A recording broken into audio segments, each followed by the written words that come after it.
j'espère que vous allez bien. Moi, je vais bien par la grâce de Dieu. La joie du Seigneur reste ma force. Aujourd'hui, nous avons une question que la plupart d'entre vous se posent, une question que moi-même, je me posais aussi. Pourquoi? Parce que on est dans l'ignorance. Il y a des choses qu'on entend dire, il y a des choses qu'on découvre, il y a des choses dont notre entourage parle. On ne connaît même pas de quoi il s'agit et puis à un moment donné, on se pose la question, est-ce que c'est ce qui a lieu d'être? Est-ce que c'est ce qui est bien? Est-ce que c'est ce qu'il faut faire? Et cette question, c'est pourquoi dois-je donner ma vie à Christ? Pourquoi dois-je donner ma vie à Christ?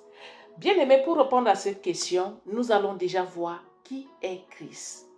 Christ, c'est le nom de Jésus. Il s'appelle Jésus-Christ. Il s'appelle Jésus avant sa résurrection et après sa résurrection, il porte le nom de Jésus-Christ. Christ, c'est-à-dire loin de l'Éternel. Maintenant, Colossiens 2, au verset 9 à 10, nous dit quoi? Il nous dit que Jésus est l'image du Dieu invisible. C'est-à-dire, lorsque tu vois Jésus, tu vois Dieu.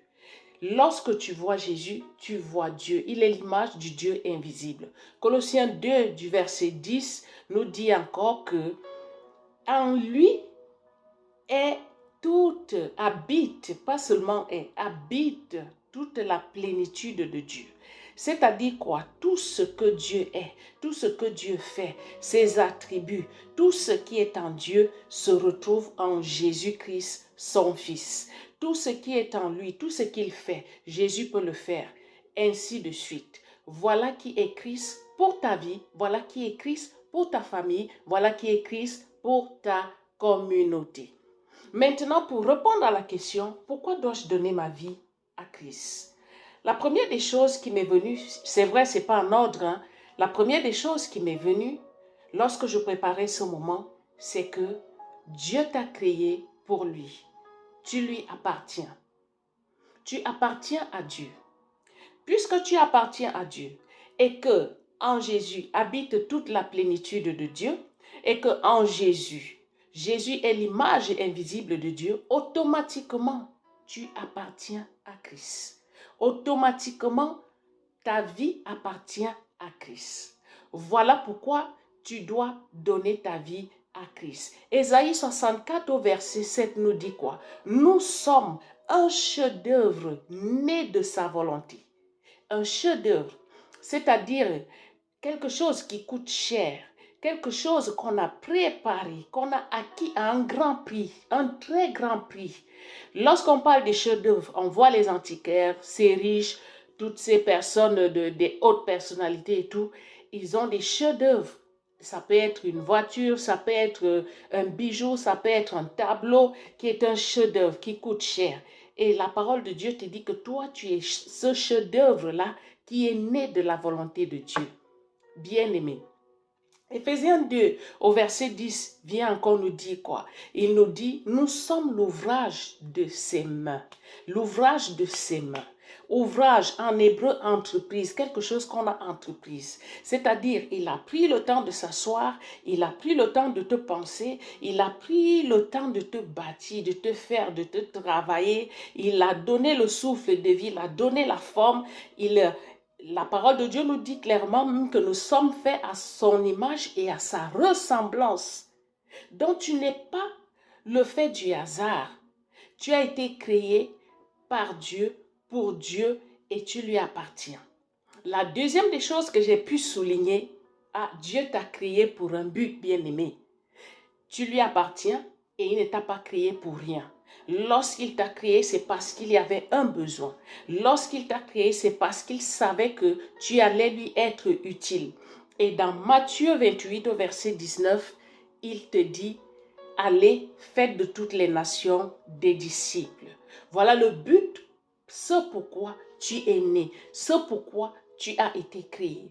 Pour faire des disciples, pour entrer dans l'histoire de l'humanité, pour entrer dans le projet de Dieu, c'est-à-dire t'accorde ce privilège d'entrer dans son projet. Il t'accorde ce privilège d'être disciple de Christ afin que tu puisses travailler, contribuer à l'humanité. Dieu ne t'a pas créé juste pour créer, parce que parfois on entend des personnes qui disent « Ah, moi je suis venu sur terre pour accompagner les autres. » Bien aimé, tu n'es pas venu accompagner quelqu'un. Tu es doté d'une mission. Et cette mission, elle t'est propre, parce que chacun de nous a sa mission. Chacun de nous est doté d'une mission.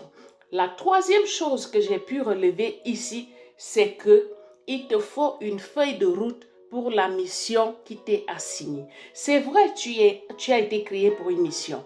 Dieu t'a confié une mission. Maintenant, il te faut cette feuille de route qui va t'aider à accomplir ta mission. Tu ne peux pas accomplir une mission si tu n'as pas la feuille de route. Tu ne peux pas accomplir une mission si tu ne connais pas comment procéder, comment marcher, où aller. Et la parole de Dieu va nous dire dans Jean 14, 26 que c'est le Saint-Esprit qui nous enseigne toutes choses. Bien-aimé, c'est le Saint-Esprit qui nous enseigne toutes choses. Mais pour que le Saint-Esprit t'enseigne, il faut que tu donnes ta vie à Christ. Tu ne peux pas avoir la plénitude du Saint-Esprit sans avoir donné ta vie à Christ. Tu ne peux pas être enseigné par le Saint-Esprit si tu n'es pas en Christ. Et ce Saint-Esprit va alors t'enseigner au travers des serviteurs de Dieu, bien sûr, au travers des enfants de Dieu, mais je te dirais même que l'école personnelle que tu as avec le Saint-Esprit est d'autant plus importante que tu ne puisses l'imaginer. Parce que c'est le Saint-Esprit qui va te donner les stratégies, le Saint-Esprit qui va te donner des directives, comment fonctionner, comment procéder, quoi prendre, comment faire, ainsi de suite. Bref, c'est notre consolateur qui vient pour nous conduire. Il va aussi te consoler dans cette mission que tu as à accomplir. Parce que dans la mission, il y a les hauts, il y a des bas. Mais le Saint-Esprit, il est là par son amour. Il est là pour nous consoler aussi, pour venir penser là où tu étais blessé, pour venir te reconforter là où tu es tombé, pour venir te relever là où tu as chuté, ainsi de suite. C'est le Saint-Esprit qui, en fait, consiste cette énergie qui te pousse de l'avant. Si tu n'as pas le Saint-Esprit bien-aimé de ta propre chair, de tes propres forces, tu ne pourras pas y arriver. Tu ne pourras pas accomplir ta mission. Mais avec le Saint-Esprit, la grâce de monter, la grâce d'avancer, elle t'est accordée. Donc voilà pourquoi tu te dois de donner ta vie à Christ. La quatrième des choses que j'ai pu souligner ici, c'est quoi? C'est que Christ est mort à la croix pour nous. Christ est mort à la croix pour nous. Il a donné sa vie pour nous, pour nos péchés. Il s'est livré en sacrifice pour nous.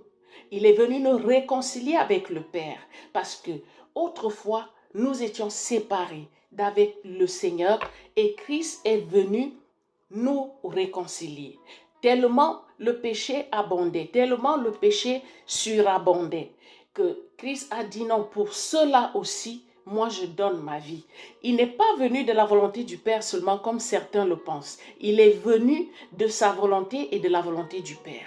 Alors, ne serait-ce que par reconnaissance pour celui-là qui fait que tu sois ce que tu es aujourd'hui, qui fait que tu sois en vie aujourd'hui. Parce que si tu es en vie aujourd'hui, si tu peux être là et si tu peux vaquer à tes occupations, c'est parce que la grâce nous a été accordée par Christ. La grâce nous a été accordée pas seulement pour nous, pour nos familles, pour nos affaires, pour tout ce que nous faisons par Christ qui est mort à la croix. Voilà pourquoi tu dois donner ta vie à Christ. La cinquième des choses qui est la dernière que j'ai soulignée, je tiens à préciser que la liste n'est pas assez exhaustive. C'est quoi? C'est que tu dois gagner la vie éternelle. Bien-aimé, tu n'es pas venu sur terre pour aller en enfer. L'enfer est réel, le paradis est réel. D'ailleurs, Thomas peut le dire. Il demande à Jésus dans le livre de Jean, il lui demande, Maître, je paraphrase, maintenant tu es en train d'aller, mais comment allons-nous faire pour connaître le chemin? Jésus va lui répondre, il va lui dire, je suis le chemin, la vérité et la vie. Nul ne peut venir au Père que par moi. Jésus est le chemin, la vérité et la vie. Nul ne peut aller au Père sans passer par lui. Pour que tu vois le Père, il faut que tu passes par le Fils.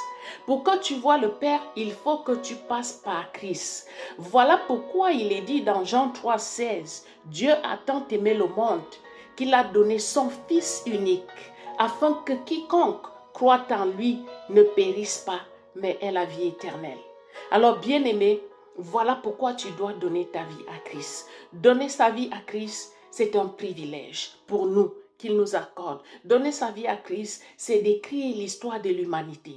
Dieu te fait rentrer dans son projet, dans l'histoire de l'humanité. Nous voyons toutes ces personnes qui se sont données. Je peux prendre l'exemple de Marie de Magdala, qui était une femme de mauvaise vie, qui s'est livrée, qui s'est donnée. Aujourd'hui, on parle d'elle. Les Écritures parlent d'elle et parleront toujours d'elle. Puisque la Bible ne disparaîtra jamais, elle reste éternelle et reste vraie.